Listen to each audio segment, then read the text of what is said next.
राधे राधे सभी को। आज हम आपको बहुत प्यारी कहानी सुना रहे हैं। सुनकर बड़ा ही आनंद आएगा। कहते हैं जब वृंदावन में जाकर लोग ऐसी मस्ती में झूमते हैं और भगवान राधा कृष्ण की भक्ति में खो जाते हैं तो लोग कहते हैं कि आगरा में पागलों का पागल खाने में इलाज जाता है। अगर कोई वृंदावन का पागल है तो उसका दुनिया में कहीं इलाज नहीं होता। ऐसी प्यारी सी कहानी आपको सुना रहे हैं। एक बार एक भक्त जब उसने राधा रानी के रूप बारे में सुना तो वह राधा रानी के दर्शन करने के लिए बरसाने आया। बरसाने में राधा रानी के जब मंदिर में पहुंचा सीढ़ियां पार करके, तो जब प्रातःकाल आरती में उसने राधा रानी के रंग रूप और उनकी छवि को देखा तो इतना मग्न हो गया और नाचने लगा।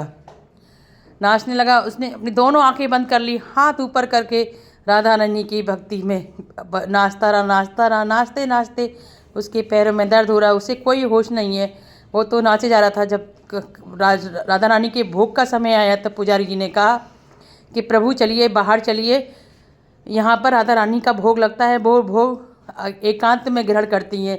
सब लोग बाहर आ गए भक्तगण, लेकिन वह भक्त राधा रानी की मस्ती में पूरी दिन में नाचता रहा। दोपहर में नाचा, नाचते नाचते दोपहर हो गई, शाम हो गई। फिर उसके लिए पुजारी जी ने प्रसाद दिया।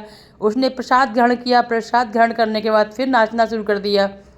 उसके पैर रुक नहीं रहते। सुबह से शाम हो गई, शाम से रात होने लगी। आरती कर मंदिर के पुजारी जी ने जब शयन आरती किया उसके बाद पट बंद करने लगे। पट बंद करने के बाद बोले, अब राधा रानी के पट बंद होंगे, अब आप जाओ, सुबह आना। लेकिन उस भक्त के मन में तो राधा रानी बसी हुई थी, उसे तो कुछ भी नज़र नहीं आ रहा था। उसने अपना नाचना शुरू कर दिया।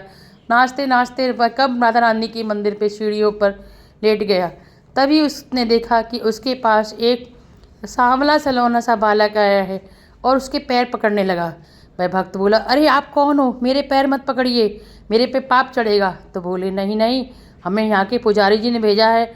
आप सुबह से शाम तक नाचते नाचते हो गई है, आपके पैर दर्द हो रहे हैं, चलिए मैं आपके पैर दबा देता हूँ। वह भक्त मना करता रहा, लेकिन वह सांवला सलोना सा उनके पैर दबाता रहा। जब काफ़ी रात हो गई और उनको पैर नहीं माना तो पैर दबाते वह भक्त कुछ नहीं बोला और थका हुआ तो था, उसे गहरी नींद आ गई और वह सो गया। प्रातःकाल उठकर सीधे भागकर राधा रानी के मंदिर में पहुंचा और पहुंचकर पुजारी जी से बोला, पुजारी जी आपका बहुत बहुत धन्यवाद। पुजारी जी ने कहा, कहिए मान्यवर, किस बात का धन्यवाद कर रहे हैं? उन्होंने कहा कि कल मैं राधा रानी के मंदिर में नृत्य कर रहा था, उसकी बात सुनकर आपने मेरे पास एक सज्जन को भेजा जिन्होंने मेरे पैर दबाने के लिए। पुजारी जी ने कहा, नहीं, मैंने तो किसी को नहीं भेजा।